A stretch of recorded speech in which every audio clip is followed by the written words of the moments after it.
Donc, bienvenue pour notre message numéro 5 sur les dons de l'esprit. On a appelé cette série aussi Aspirer aux dons spirituels.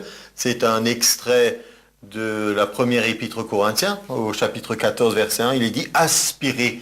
Et comme on a déjà eu l'occasion de dire, mais je répète, comme ça on va bien s'en rappeler, aspirer, c'est ce mot grec zilou qui a donné zèle, quelque chose qu'on désire ardemment, qu'on voudrait, et on a de l'empressement pour le faire. Donc c'est pas juste comme ça, si Dieu le veut, il me fera tomber ce don spirituel sur moi. C'est plus que ça, c'est une rencontre entre lui qui veut faire quelque chose, qui veut agir, et nous qui désirons. Donc notre passage de départ, c'est 1 Corinthiens 12, verset 1, Paul disait qu'il ne voulait pas que les gens soient ignorants. Ensuite, un peu plus loin, il nous est dit que le Saint-Esprit, il distribue les dons comme il veut. Et souvent, ce qu'on a vu dans les messages précédents aussi sur les dons de l'Esprit, c'est que ce sont des dons de nature surnaturelle. Ce sont des manifestations de l'Esprit de Dieu. Donc, pour aujourd'hui, c'est le don de la parole de connaissance que nous allons étudier ensemble. Et donc, en introduction, je voudrais dire la chose suivante, c'est que nous aimons, d'une manière générale, les gens aiment le surnaturel, l'intervention de Dieu dans notre vie. Et voici, c'est un don spectaculaire. Le don de la parole de la connaissance est un don spectaculaire. Ça plaît aux gens d'être en présence de quelque chose qui nous dépasse. Même dans le monde, des gens vont au spectacle et ils aiment les numéros de magie où il y en a qui savent des choses sur vous, ils disent des choses dans le public. Et donc, c'est quelque chose qui est fascinant. Les gens ont un grand attrait, même que le rationalisme, la science a évolué, s'est développé, beaucoup de choses, on les comprend mieux. Et en même temps, eh bien, il y a toujours une fascination pour ce qui est mystérieux, pour ce qui est spirituel. Les astrologues, voyants, sorciers de toutes sortes n'ont jamais eu autant d'activités. Donc il y a quelque chose en parallèle. Et pour nous, les croyants, qu'il y ait une manifestation surnaturelle, pour nous c'est un signe de la présence d'un Dieu vivant. Ce n'est pas juste une théorie sur Dieu, ce n'est pas juste une croyance. Mais ce Dieu vivant, comme nous le croyons, il est omniscient. Ça veut dire qu'il sait tout. Et donc, par la révélation d'un fait normalement pas connu, Dieu attire notre attention. Soit pour nous encourager, soit pour nous avertir, mais de toute manière, tous les dons sont pour l'édification. Il n'y a pas un don spirituel qui est un don qui est donné pour notre jugement, condamnation ou destruction. C'est pour notre édification. Donc, ayons pas peur de la manifestation des dons. Si jamais Dieu révèle quelque chose, ce sera toujours pour nous aider et pour nous diriger vers quelque chose qu'il a prévu et qui est bon. Donc, 1 Corinthiens 12, 8 nous dit que parmi cette liste des dons, des 9 dons de l'Esprit, il y a ce don dont nous parlons aujourd'hui. Et il nous dit, en effet, à l'un est donné par l'Esprit une parole de sagesse, et à un autre, une parole de connaissance selon le même esprit. Nous avons déjà étudié la prophétie, nous avons déjà vu la parole de sagesse, et aujourd'hui nous prenons cette étude de la parole de connaissance. Premier point, on va donner une définition. Donc la parole de connaissance, c'est une révélation surnaturelle de certains faits. Cela concerne le passé ou le présent.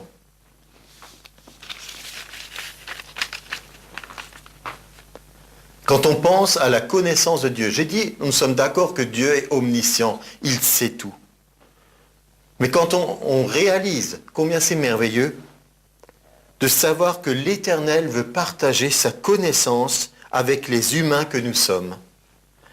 C'est pour cela qu'il accorde par le Saint-Esprit un moyen de communication qui s'appelle la parole de connaissance. Il ne faut jamais oublier que la source de toute révélation divine est le Saint-Esprit, et que nous ne sommes que les récepteurs, plus ou moins sensibles. Le don d'une parole de connaissance, c'est une révélation partielle de ce que Dieu connaît. Elle fonctionne selon le même principe qu'une parole de sagesse. Parole de sagesse, on a vu, c'est une façon de nous projeter vers l'avenir, de nous donner une révélation du plan de Dieu, comment il pourrait nous orienter dans nos décisions, dans ce qu'on doit faire. Mais la connaissance, elle, concerne des faits, des choses qui sont déjà réalisées ou des circonstances d'événements ou de personnes. Donc c'est important qu'on ait pu bien placer les choses. Alors comme pour la parole de sagesse, c'est une fenêtre ouverte sur une partie, pas sur la totalité. Juste une fenêtre ouverte sur une partie. C'est pour ça qu'on ne dit pas le don de la connaissance. Le Saint-Esprit en moi, tout à coup, m'ouvre ma conscience à l'ensemble des choses de l'univers. Je ne pourrais pas. Juste une partie, une situation, un fait bien précis, quelque chose qui concerne une personne. L'homme n'est pas fait pour tout savoir. Il aurait du mal à le gérer ou le porter. D'ailleurs, dans Jean 16, 12, nous avons cette parole de Jésus. Il était en train de les enseigner, et là, il était vraiment avec les personnes qui étaient intimes avec lui. Il n'enseignait pas la foule à ce moment-là. Et le chapitre de Jean 16, c'est dans l'intimité de ses plus proches, ceux qui ont été avec lui le plus longtemps.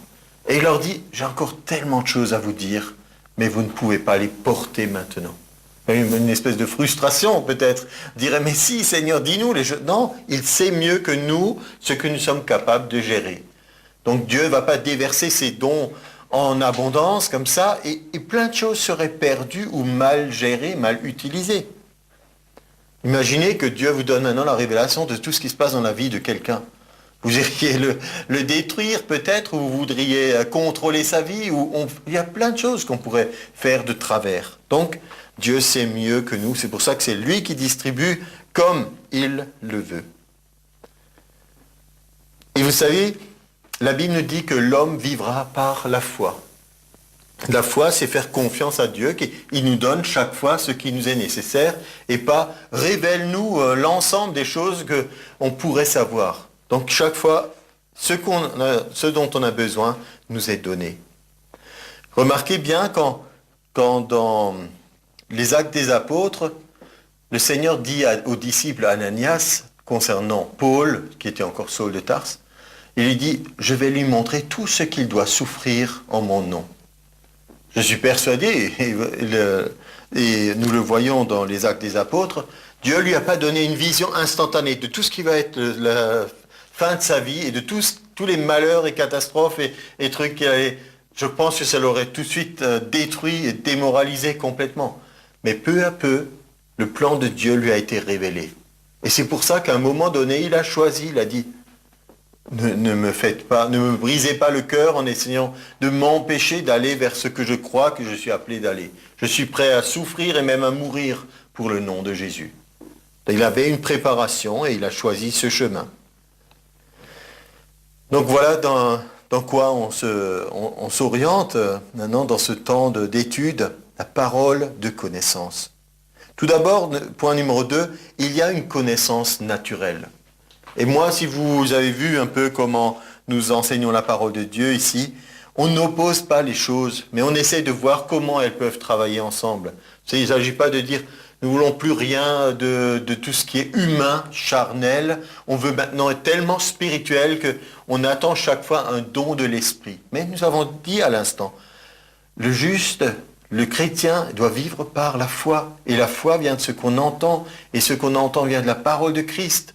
On a donc besoin d'étudier, d'entendre encore, et de se construire d'une façon spirituelle, ça veut dire édifier, se construire. Et si Dieu donne un don de l'esprit pour une utilisation, on va être attentif. Mais sinon, on a plein de choses qui nous sont utiles. C'est pour ça que je ne dis pas que c'est possible de vivre une vie chrétienne sans le Saint-Esprit, mais je dis que nous pouvons déjà, par tout ce qui nous est donné, nous pouvons déjà beaucoup progresser dans la foi, par l'apprentissage, l'étude et ce qu'on appelle le logos. Le logos, c'est la parole de Dieu qui est dans la Bible et que tout le monde peut lire. Ça, c'est déjà des principes de sagesse. Dans 2 Timothée 2, 15, c'est un verset qui est très apprécié dans les écoles bibliques anglaises parce que leur traduction classique sont un petit peu différentes de la version française et je vais vous expliquer en quoi. Dans 2 Timothée 2, 15, nous avons ici « Efforce-toi de te présenter devant Dieu comme un homme éprouvé, un ouvrier qui n'a point à rougir, qui dispense droitement la parole de la vérité. Parce que dans la Bible anglaise, il n'est pas dit « efforce-toi », mais il est dit « étudie pour que tu puisses être cet homme éprouvé ». Donc, c'est un verset pro-école biblique, « étudie ». Mais que ça soit maintenant étudié ou efforce-toi, ça montre qu'il y a quelque chose à faire de notre part. Ce n'est pas quelque chose que j'attends passivement et voilà la révélation du Saint-Esprit descend. C'est moi je fais ma part, moi je désire, j'ai soif, je veux connaître des choses de Dieu. Et donc de cette façon, il nous est dit, et pas pour remplir ta tête, mais pour être éprouvé, ça veut dire tu es passé par une épreuve, tu as subi un test. Tu as été capable de faire quelque chose. Tu es maintenant un ouvrier qui a rougi. C'est quoi un ouvrier qui rougit? Un ouvrier, on voit qu'il a mal fait son travail. Hein, il a honte maintenant. Mais là, c'est un homme éprouvé. Et il n'a pas à rougir parce qu'il dispense droitement la parole de la vérité. Pour la dispenser droitement, il faut la connaître, il faut l'étudier. C'est pour ça aussi dans les Actes des Apôtres, on a à un moment, Apollos, il nous a dit, il enseignait assez exactement ce qui concernait Jésus. Et donc Priscille et Aquilas sont venus, ils ont enseigné plus exactement. Donc il y a une progression, il y a une étude qui se fait. Donc déjà la connaissance naturelle est très importante. Moi je suis persuadé que Osée 4:6, que nous utilisons aussi souvent, mon peuple périt par manque de connaissance, ce n'est pas mon peuple périt parce qu'il n'a pas un don spirituel de la parole de la connaissance qui se manifeste. C'est tout simplement qu'il n'a pas la connaissance de base de certaines choses que la parole de Dieu recommande. Et donc, comme je l'ai dit, nous ne sommes pas contre les révélations, mais déjà, il faut avoir accès à cette parole de Dieu qui est une source de sagesse. Prenons par exemple Proverbe 2, 1, Proverbe chapitre 1, versets 2 à 9. Je vous rappelle que les proverbes ont été écrits par Salomon principalement pour donner des instructions à ses enfants.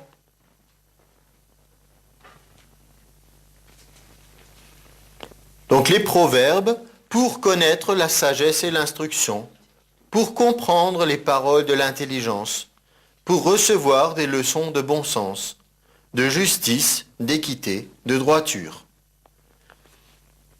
Pour donner aux simples du discernement, au jeune homme de la connaissance et de la réflexion. Que le sage écoute et il augmentera son savoir. Et celui qui est intelligent acquerra de l'habileté, pour saisir le sens d'un proverbe ou d'une énigme. Des paroles des sages et de leurs sentences. La crainte de l'Éternel est le commencement de la science. Les insensés méprisent la sagesse et l'instruction.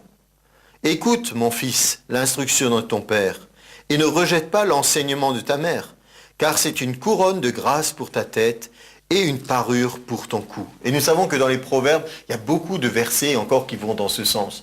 Mais ici, donc il n'est pas dit écoute les révélations des prophètes, il est dit écoute simplement l'enseignement du Père, l'enseignement de ce que ta mère veut te transmettre au travers d'une connaissance, au travers d'une sagesse qui sont reproduits. Donc toutes ces choses construisent déjà notre individu. On a une source de sagesse qui est dans la parole de Dieu. Bien sûr, nous pouvons maintenant mettre un petit bémol, comme on dit, parce que la parole de Dieu nous dit aussi dans 1 Corinthiens 8 que la connaissance enfle, mais l'amour édifie. À force de vouloir étudier, certains sont tombés dans un travers qui est d'avoir un cerveau hyper développé de plein de connaissances, mais qui sont décalés par rapport à la réalité de l'amour de Dieu qui nous presse. Ben c'est justement, c'est une illustration de ce que nous avons partagé tout à l'heure dans la parabole du Samaritain. On peut voir dans les chefs religieux, quelle que soit leur motivation, une façon d'appliquer la parole de Dieu au travers de leur raisonnement, de leur intellect, au détriment de la compassion qui pousse quelqu'un à agir. C'est une illustration, c'est une démonstration de ce que nous sommes en train de dire. Donc il y a une connaissance naturelle, mais il faut donc faire ce qu'on peut pour étudier, pour apprendre, mais ensuite, il y a un moment donné, on passe du naturel au surnaturel, parce qu'on est en présence de choses de Dieu. Et on a dit, la crainte de l'Éternel, c'est le commencement de la sagesse. Et la définition de l'insensé dans la Bible, c'est l'insensé, il dit dans son cœur, il n'y a pas de Dieu. Ça veut dire qu'après, il n'a plus de sens, il ne sait plus où aller, il n'y a pas de direction, il n'a pas de sens à sa vie. Et au contraire, le proverbe nous a montré que c'est des conseils de bon sens. Le bon sens, c'est la bonne direction. Hein? On est toujours affolé quand on entend aux faits divers que quelqu'un a encore pris l'autoroute à contresens.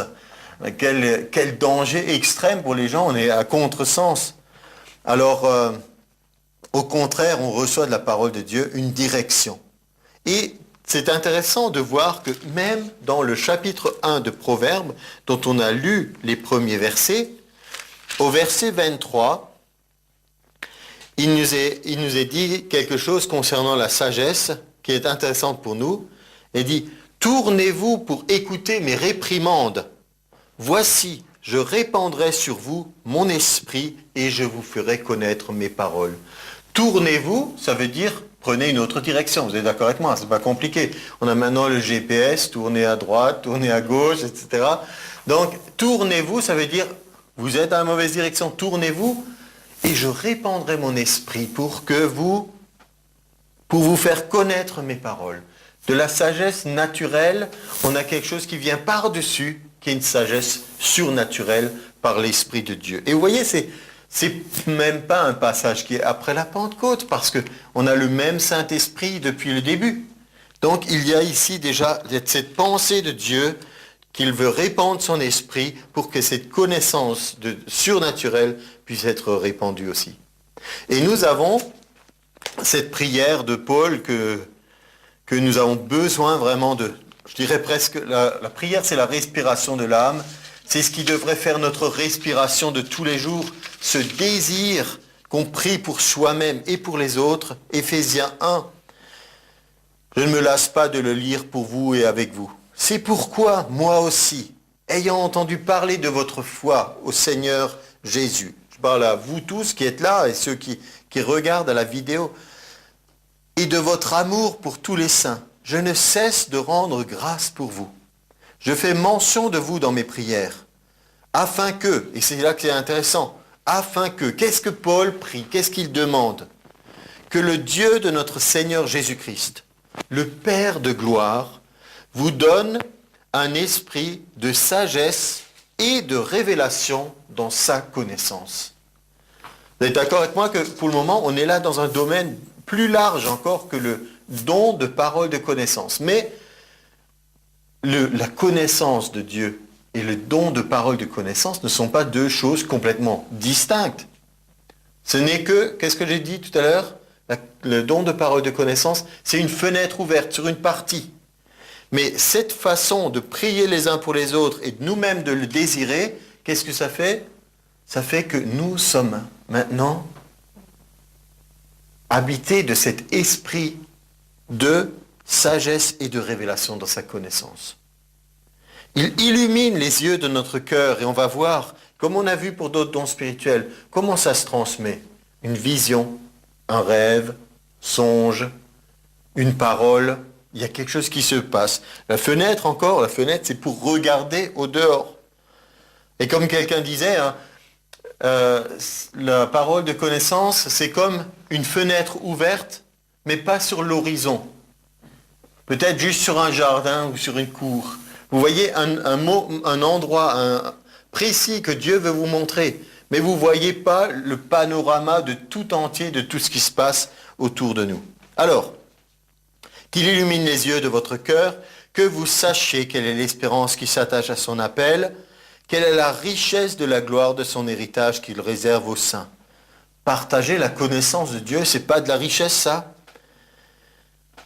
Quelle est envers nous qui croyons l'infinie grandeur de sa puissance, qui se manifeste avec efficacité par la vertu de sa force. Voilà la connaissance surnaturelle à laquelle nous avons part. Connaissance, ça veut dire aussi connaissance intime. On peut penser à Genèse, chapitre 3, il nous est dit « Adam connut Ève et elle conçut un enfant. Il y a une union et il y a une connaissance intime qui fait que la vie va venir de cette union. Et nous aussi, dans notre union avec Dieu, il y a quelque chose de la vie qui se manifeste. C'est pour ça que Jésus disait toujours, mes paroles sont esprit et vie. Mais plus que de connaître des choses sur Dieu, ce que nous avons surtout besoin de connaître, c'est de connaître lui. Et Paul l'avait bien réalisé. Il écrivait aux Corinthiens, dans 2 Corinthiens 5, la chose suivante.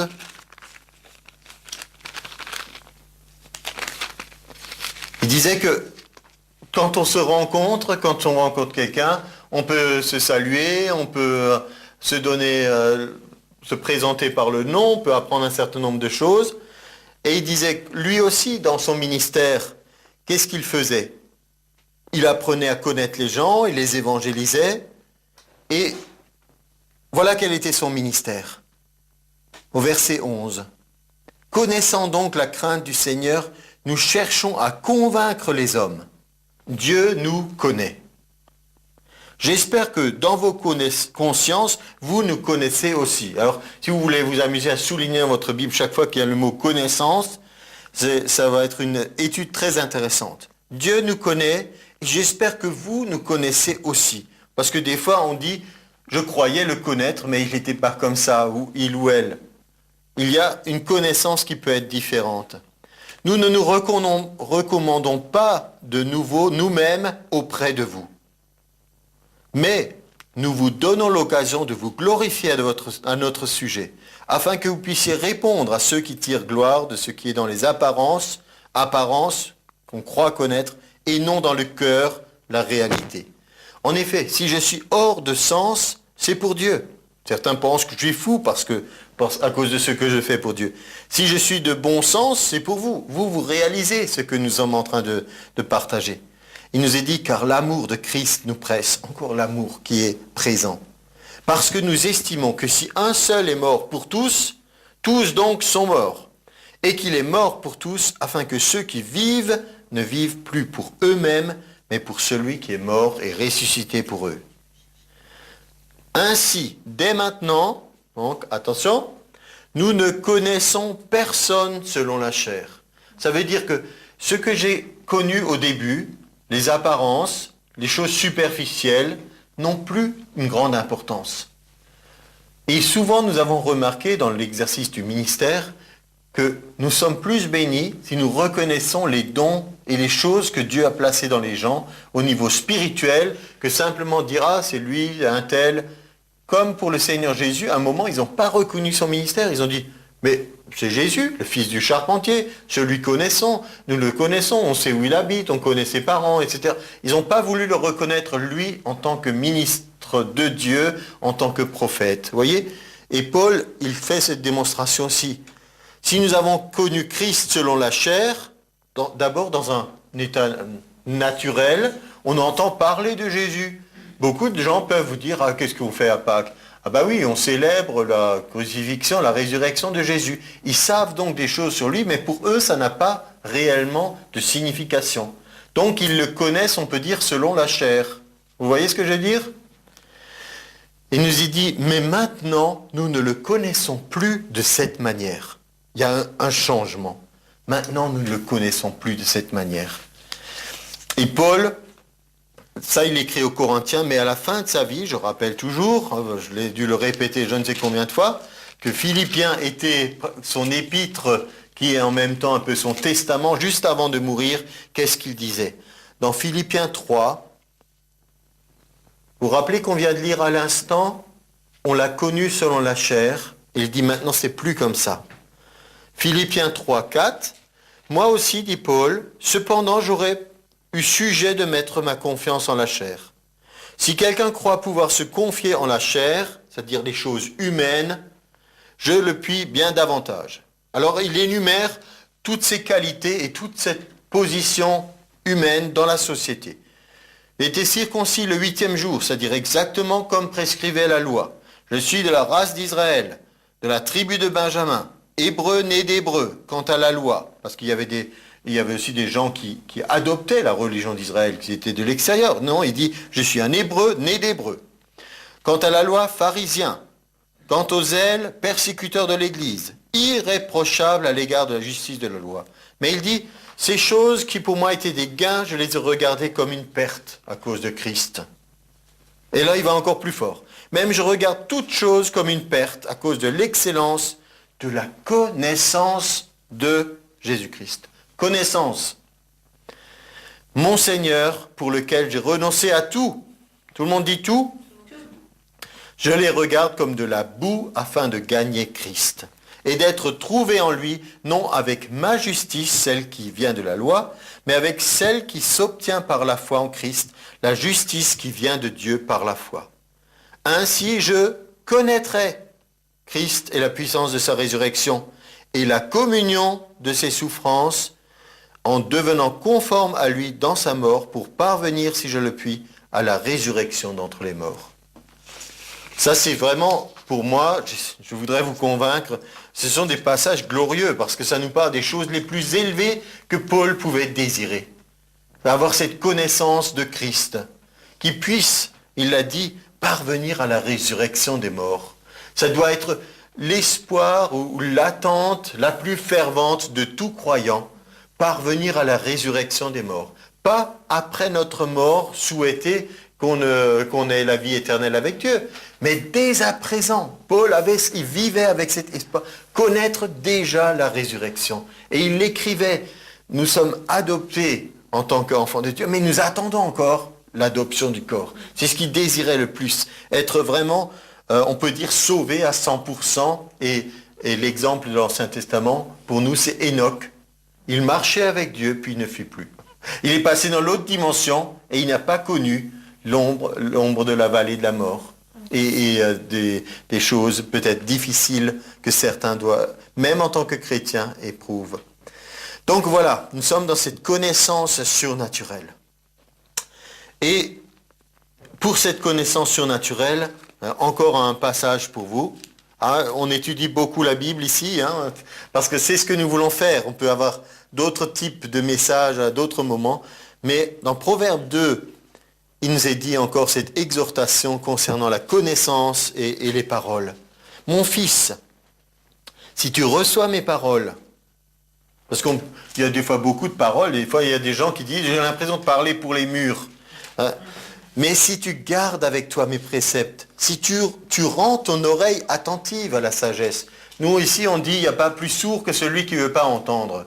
Mais là il nous est dit, si tu rends ton oreille attentive, si tu inclines ton cœur à l'intelligence, oui, si tu appelles la sagesse, si tu élèves ta voix vers l'intelligence, si tu la cherches comme l'argent, si tu la poursuis comme un trésor, alors tu comprendras la crainte de l'Éternel et tu trouveras la connaissance de Dieu. Car l'Éternel donne la sagesse et de sa bouche sortent la connaissance et l'intelligence. Il tient en réserve le salut pour les hommes droits, un bouclier pour ceux qui marchent dans l'intégrité, en protégeant les sentiers de la justice, en gardant la voie de ses fidèles. Alors tu comprendras la justice et l'équité, la droiture, toutes les routes qui mènent au bien. Car la sagesse viendra dans ton cœur et la connaissance fera les délices de ton âme. J'avais prévu de lire ce passage, mais je l'avais simplement noté la référence. Et ce matin, en me réveillant, j'avais cette parole en moi, la connaissance fera les délices de ton âme. Et je découvre en même temps que vous qu'il est dans ce passage que j'avais prévu. Et je me suis dit, quelle parole admirable. La connaissance fera les délices de ton âme. Si on pouvait faire un tour d'horizon de qu'est-ce que vous désirez le plus, qu'est-ce que vous aimeriez le plus. Parce que quelque chose qui est délicieux, que ce soit une activité ou quelque chose à manger ou je ne sais quoi, on peut dire, ah ça me ferait vraiment plaisir. Ça c'est ce que je souhaite et que j'aimerais. Et ici il nous est dit, la connaissance fera les délices de ton âme. La réflexion veillera sur toi. L'intelligence te gardera. On s'arrête pour là. Donc voilà tout ce que nous avons pu voir sur le Dieu tout-puissant, omniscient, qui sait tout, sur cette parole de connaissance qui est la fenêtre, la connaissance naturelle, la connaissance surnaturelle. Et c'est mon quatrième point. Nous voulons voir maintenant des exemples de cette fenêtre ouverte dans la Bible. Alors, le quatrième point, on va voir quelques exemples de ce don de la parole de connaissance dans la Bible. Certains sont un peu en doublure avec le don de la parole de sagesse, parce que dans une même histoire, des fois, il y avait un aspect pour le présent et d'autres pour le futur. Alors ne soyez pas surpris si des fois il y a les mêmes paroles qui reviennent. Et il y en a qu'on ne va pas lire en détail non plus. Simplement, je vous redonne la référence. Dans 2 Rois 6, 9 à 12, c'est l'histoire où le roi d'Israël est averti de ce que ses ennemis sont en train de faire. On en avait déjà parlé. Donc, chaque fois qu'une embuscade se préparait ou l'autre armée faisait des mouvements de troupes, le roi d'Israël était averti de ce qui se passait par le prophète. Au point que le roi ennemi était exaspéré. Il disait, mais dites-moi qui est le traître parmi nous? Qui est celui qui trahit nos plans constamment? Mais on lui a dit, non, il y a un prophète qui est auprès du roi d'Israël. Et il connaît les paroles que tu dis dans ta chambre à coucher. Donc ils avaient une très haute opinion du prophète. Même que c'était les ennemis et que ce n'était pas leur Dieu. Mais ils savaient, il y a un prophète. Il est capable d'entendre les paroles que tu dis dans ta chambre à coucher. Donc, des exemples, une parole de connaissance, elle sert à quoi ici? Pas à faire spectaculaire, à sauver le pays, excusez du peu, et juste pour sauver toute la nation. Dans 1 Samuel 9, nous avons vu cette histoire déjà aussi. C'est Saül qui est en train de chercher les ânesses de son père qui étaient perdus. Et donc, il s'éloigne, ça fait 3 jours qu'il cherche, et il ne trouve pas, et il commence à être découragé, et on lui dit, son serviteur lui dit, mais il y a ici dans la ville toute proche, il y a un prophète. Et cet homme, il est capable de dire des choses et de nous donner des conseils. On va aller auprès de lui. Et donc, ils vont auprès de Samuel, c'était Samuel le prophète, et il a la révélation, ne t'inquiète pas, les ânesses sont retrouvées, et ton père plutôt se fait du souci maintenant pour toi, parce que ça fait 3 jours qu'il t'a pas vu.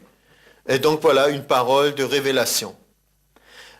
Dans ce cas, la parole de révélation, de la connaissance, n'a pas servi à retrouver les ânesses, mais à savoir quel était l'état de la situation. Par contre, cette parole de connaissance peut servir à retrouver un objet.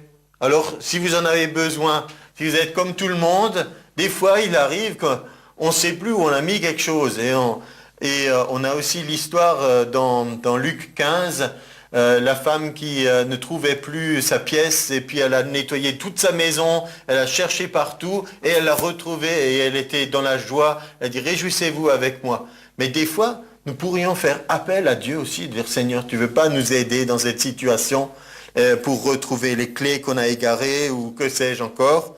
Et donc, c'est possible parce que nous avons une histoire biblique où on a retrouvé, pas quelque chose, mais quelqu'un qui était caché. Dans 1 Samuel 10, 21 à 23, bien que Saül ait eu cette parole du prophèt, c'est toi qui seras le prochain roi d'Israël, quand on voulait désigner le roi, il s'était caché parmi les bagages.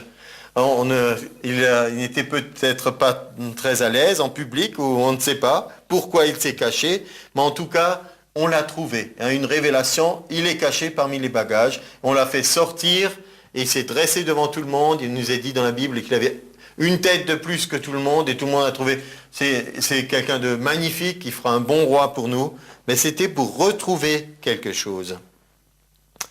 Nous avons une autre histoire biblique dans 1 Roi 14, et là je vous encourage à prendre le passage avec moi. Et certains passages peuvent nous sembler durs, on ne voit pas vraiment où on veut en venir, mais dans 1 Roi 14, la parole de Dieu a aussi son impact. Dans ce temps-là, Abijah, fils de Jéroboam, tomba malade. Et Jéroboam, donc le roi, dit à sa femme, « Lève-toi, je te prie, déguise-toi, pour qu'on ne sache pas que tu es la femme de Jéroboam, et va à Silo, voici, là est Akija, le prophète. C'est lui qui m'a dit que je serais roi de ce peuple. Prends avec toi 10 pains, des gâteaux, un vase de miel, entre chez lui, et il te dira ce qui arrivera à l'enfant. Et la femme de Jéroboam fit ainsi. Elle se leva, alla à Silo, entra dans la maison d'Akija, et Akija ne pouvait plus voir, car il avait les yeux fixes par suite de la vieillesse. Alors Akija était en fait un voyant aveugle. Parce que le prophète, on l'appelait autrefois le voyant. Il est aveugle, mais on peut être aveugle dans le domaine physique. Et là, en l'occurrence, il avait les yeux ouverts dans le domaine de l'esprit. Et Dieu lui avait révélé certaines choses. Mais la révélation, ce n'est pas quelque chose qui a beaucoup aidé, parce que la parole de Dieu, elle était comme un jugement sur Jéroboam. L'Éternel avait dit à Akija, la femme de Jéroboam va venir te consulter au sujet de son fils parce qu'il est malade. Tu lui parleras de telle et telle manière. Quand elle arrivera, elle se donnera pour une autre. Donc il y avait toute la révélation de la façon dont les choses ont été préparées. Et lorsque Akija entendit le bruit de ses pas, au moment où elle franchissait la porte, il dit, « Entre, femme de Jéroboam, pourquoi veux-tu te donner pour une autre ? Je suis chargé de t'annoncer des choses dures. » Et l'annonce c'était, vous avez trahi Dieu, vous n'avez pas suivi ses ordonnances, et voici cet enfant qui est malade, il va mourir, mais pour lui, il sera recueilli auprès de ses pères. C'était une façon de dire, il aura un sépulcre décent, etc. Et il dit, mais il y aura une malédiction sur la succession, à cause de cette désobéissance. Mais l'important pour nous ici, c'était de voir qu'il y a une révélation. Et malgré tous les plans qu'ils ont faits, tu vas te cacher, tu vas dire que tu n'es pas celle que tu es, ça ne marche pas avec Dieu. Et si vous voulez regarder dans le Nouveau Testament, dans Hébreux 4, 11 à 13, il nous est dit « Tout est nu et découvert aux yeux de l'Éternel ». Ce qui veut dire « Pourquoi vous cachez devant Dieu ?» Il sait tout de toute façon. Alors il vaut mieux s'ouvrir à lui et laisser la grâce de Dieu agir dans notre vie pour pouvoir nous restaurer. Donc, voilà quelques exemples de la parole de connaissance. Maintenant, voyons encore une fois au niveau des définitions un peu plus. Premièrement, il est important, pas premièrement, on est dans le point numéro 5, mais à l'intérieur de ce point numéro 5, rappelons-nous que le don est surnaturel, car tous les 9 dons sont surnaturels. Ce sont tous, ils ont été appelés des manifestations de l'esprit. Donc, ce n'est pas le résultat de notre intellect. Rappelons-nous, donc, une parole de connaissance, c'est lorsque Dieu communique surnaturellement par le Saint-Esprit. Ce qu'il connaît d'une personne, d'une chose, d'une situation et d'un fait caché à notre perception naturelle. C'est la vision qu'il a, lui, le Tout-Puissant, le Dieu très haut. Parce que des fois, nous, on peut avoir une image de nous. Mais le don de parole de connaissance pourrait même s'appliquer à nous. Peut-être il y a des choses, vous voyez ce que je veux dire, qu'on ignore de nous-mêmes. On a une certaine idée de nous. Peut-être vous avez, je vous le souhaite, une bonne opinion de vous-même. Parce qu'il y a des gens qui, quand ils se regardent ou quand ils se voient, ils se diminuent. Ils disent, oh, je suis nul, je suis bon à rien, etc. C'est pas une bonne chose pour nous. Mais il y en a, des fois, ils ont une opinion peut-être trop élevée ou complètement erronée. Donc la révélation de Dieu, ça peut aussi être se connaître soi-même, de réaliser qui je suis vraiment et aux yeux de Dieu. Donc ça peut être un aspect. Un autre aspect est une illustration où on voit vraiment on a déjà vu un voyant aveugle, et là on a un exemple de vision, de parole de connaissance au travers de Balaam. Alors Balaam, c'est pas un voyant aveugle, d'après la définition biblique, c'est un prophète dément et cupide. On l'a dans la Bible, hein, je n'invente rien. C'est un récit de l'Ancien Testament qui définit assez bien ce don de l'esprit appelé une parole de connaissance. C'est dans Nombre 24. Donc, je résume l'histoire. Balak, le roi de Moab, il voit Israël s'approcher, considère comme des ennemis. Il demande à un prophète devin qui s'appelle Balaam de venir maudire Israël, afin qu'il puisse avoir l'avantage sur lui. Et voilà ce que Balaam déclare. Balaam lève les yeux, il voit Israël camper selon ses tribus. Alors l'Esprit de Dieu fut sur lui. Alors ça vous fait peut-être un peu bizarre, enfin j'espère. Je dis c'est un prophète dément et cupide et l'Esprit de Dieu est sur lui. Mais il y a des fois des choses bizarres, mais on va voir qu'elles trouvent leur sens dans la Bible. Les paroles de Balaam, fils de Béor, voilà ce qu'il dit. Parole de l'homme qui a l'œil ouvert. Voilà la démonstration de la parole de connaissance. L'œil ouvert sur quelque chose. Parole de celui qui entend les paroles de Dieu. De celui qui voit la vision du Tout-Puissant. De celui qui se prosterne et dont les yeux s'ouvrent. Et voilà ce qu'il dit. Quelles sont belles tes tentes, ô Jacob. Parce que l'Esprit de Dieu est sur lui, il ne peut pas maudire Israël. L'Esprit de Dieu est sur lui et au lieu de maudire, il bénit le peuple de Dieu. Alors Balak, il n'en peut plus, il dit, je t'ai appelé pour maudire Israël, voilà que tu les bénis. Et Balaam, il dit, mais je ne peux pas faire autrement. Je ne peux pas maudire ce que Dieu bénit. Et donc Balak, il insiste et puis il lui dit, mais moi je suis prêt à te donner la moitié des trésors de ma maison. Et comme il y avait dans son cœur la cupidité, la convoitise des richesses, Balaam s'est laissé fléchir. Et il a encore fait une tentative. Et il a encore une fois essayé, mais ça n'a pas marché. À nouveau, il a béni. Et l'apôtre Pierre parle de lui comme un prophète cupide. C'est dans l'épître de Pierre que nous l'avons. Un prophète cupide qui, par l'amour d'un gain unique, a perdu la raison, le bon sens.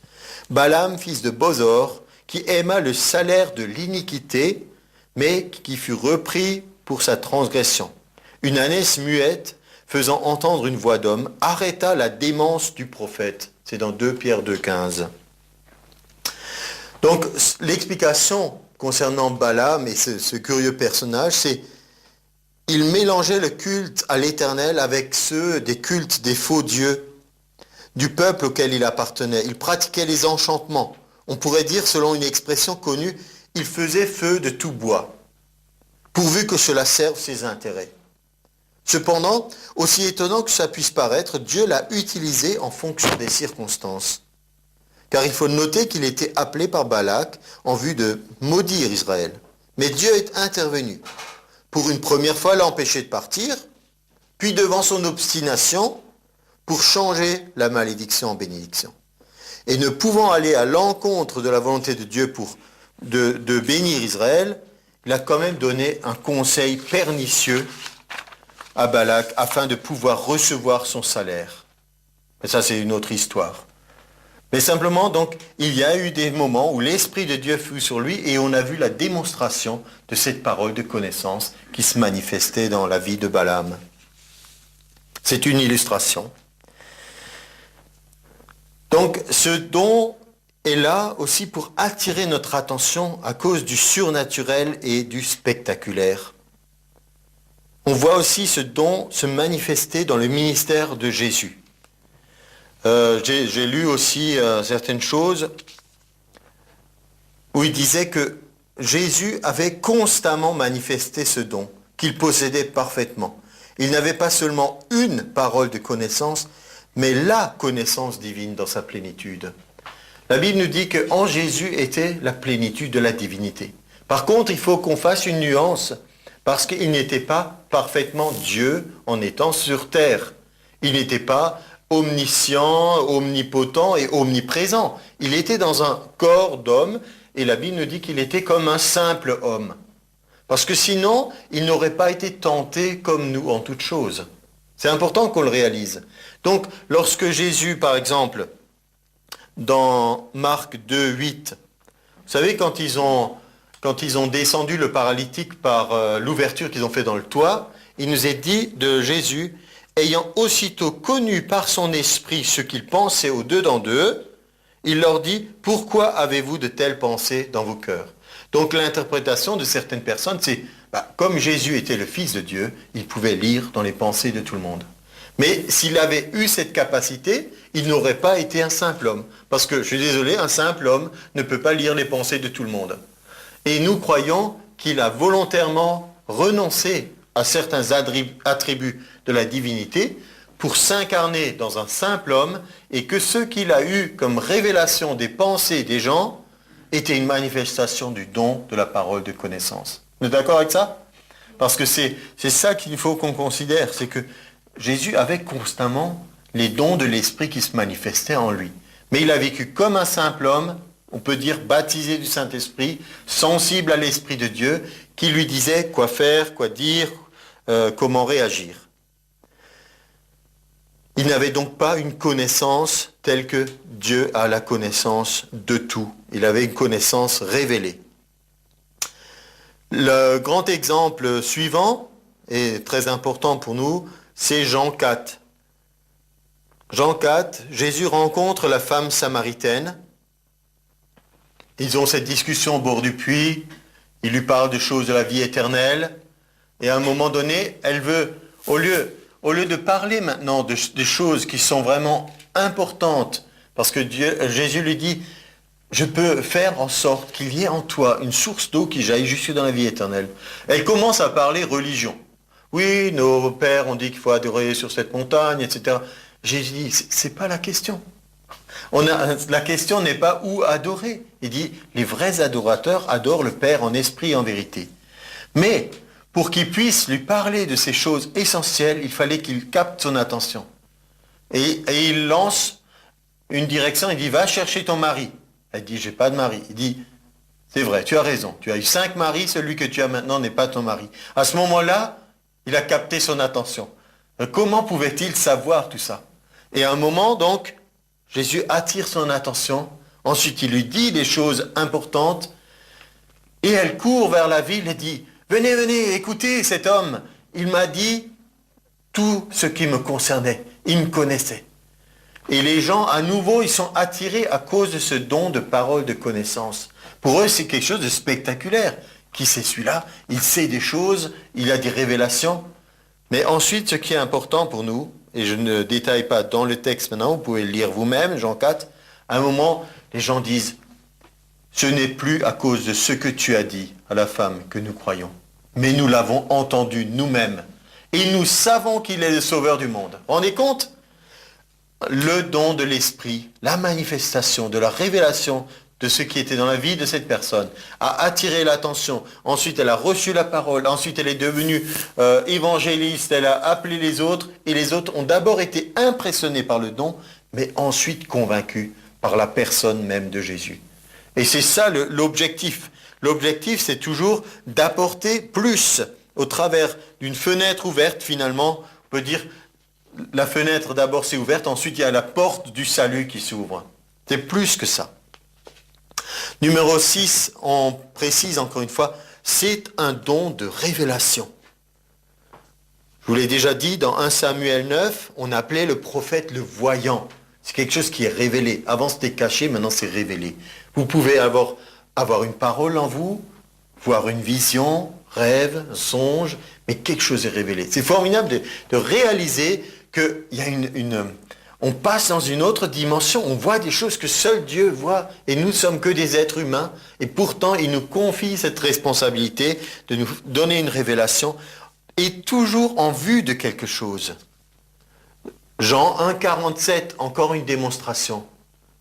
On amène Nathanaël à Jésus, et Jésus lui dit, « Quand tu étais assis sous le figuier, je t'ai vu. » Tout de suite, il est impressionné, il dit, comment a-t-il fait? Et assis sous le figuier a un double sens. Je ne sais pas si vous le saviez, mais sinon on le rappelle. Assis sous le figuier, il était effectivement assis sous le figuier avant, quand Jésus l'a vu en vision, mais assis sous le figuier était une façon de dire qu'une personne s'adonnait à l'étude de la parole. C'était un sens figuré. Ça veut dire, non seulement je t'ai vu en vision assis sous le figuier, concrètement, mais aussi j'ai vu en toi cette soif de la parole de Dieu et que tu es quelqu'un qui a faim et soif de la parole, que tu la désires. Et Nathanaël a été touché, il est devenu un de ses disciples.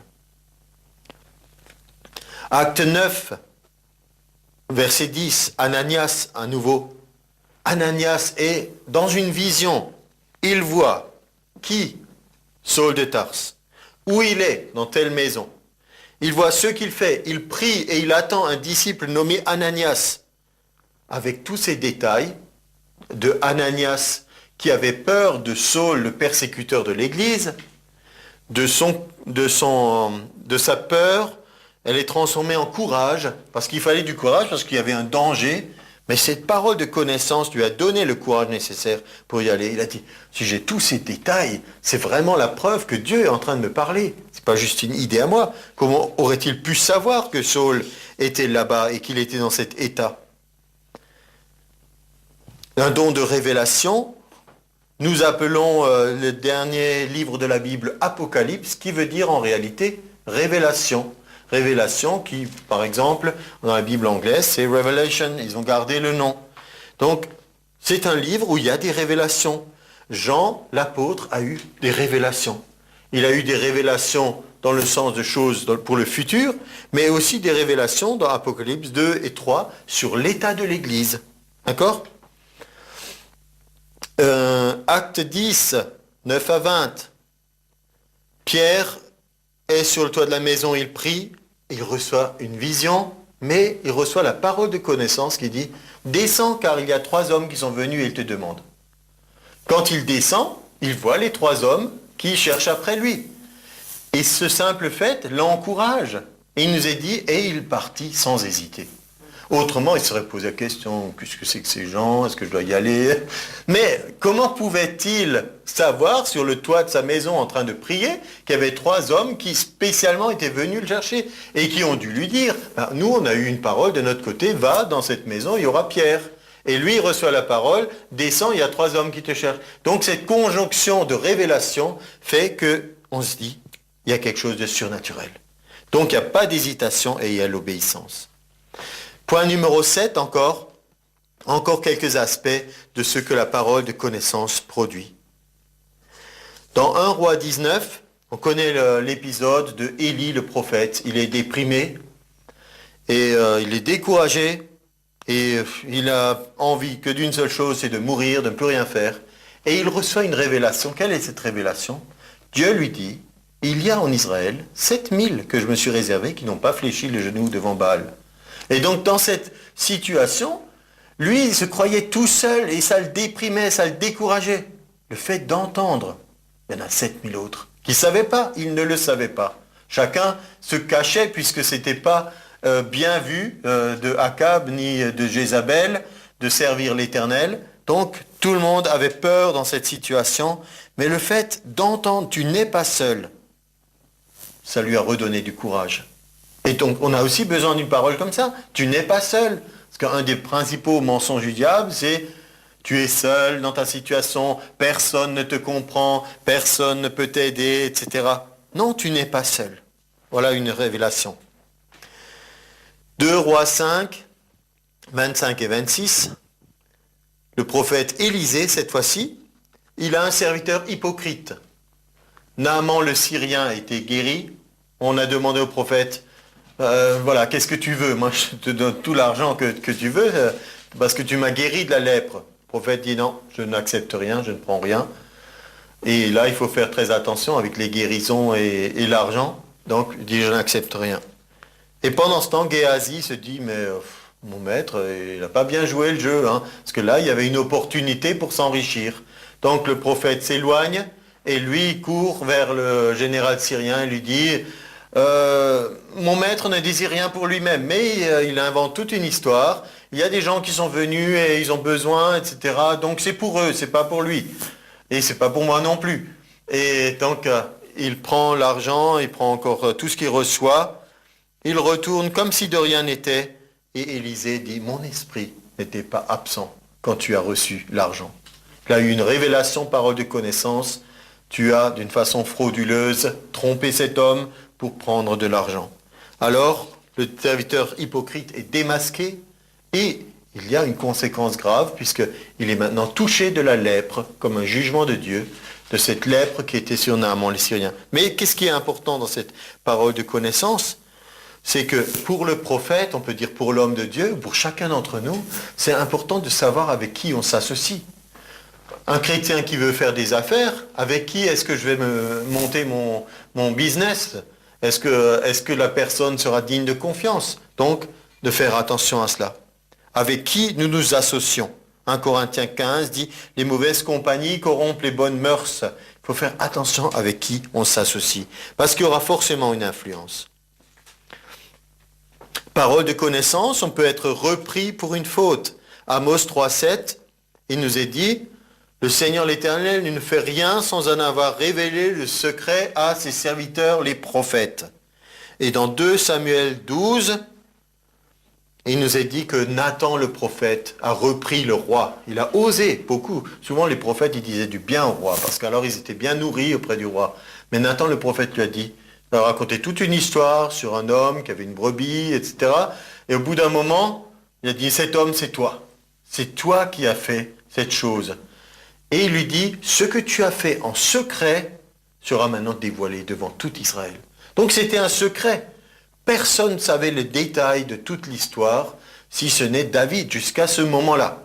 Et ça a été révélé par le prophète Nathan. Mais c'était en vue de quoi? Ce n'est pas pour détruire David. Ça nous a donné le psaume 51, le psaume de la repentance.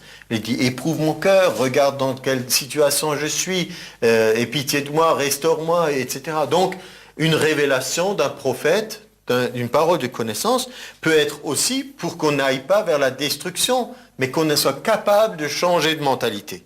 C'est ça la repentance. Capable de changer de mentalité. Tuer cet homme. Pas tuer dans le sens de le faire mourir. Elle est cet homme. Peut-être on a besoin des fois de dire, mais je suis cet homme, je suis cette femme. Seigneur, change ce qui doit être changé. Et le dernier aspect, c'est, quand je disais attirer l'attention, souvent ça s'est passé dans des réunions en évangéliste, il y a une révélation, un tel est malade, ceci donne le détail, des symptômes, Dieu veut le guérir. À ce moment-là, la personne dit, ah, si Dieu me connaît, s'il connaît ma situation, etc. Alors, ça l'encourage pour croire à la guérison. Il pourrait croire à la guérison par la parole, mais Dieu est tellement bon qu'il trouve des fois d'autres moyens de nous toucher. Il ne dit pas, si tu ne crois pas, tant pis. Il dit, je vais trouver un moyen. Peut-être c'est par le don de la parole de connaissance. Et je vais vous lire encore une petite conclusion.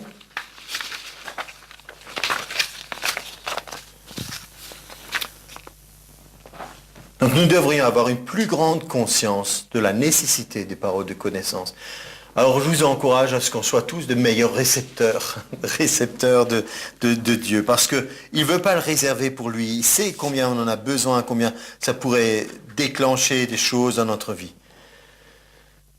En lisant ce qui le concerne, nous voyons combien cette parole de connaissance devrait avoir une place importante dans nos églises, pour leur édification, mais aussi pour l'évangélisation, comme Jésus l'a manifesté, en particulier à Samarie.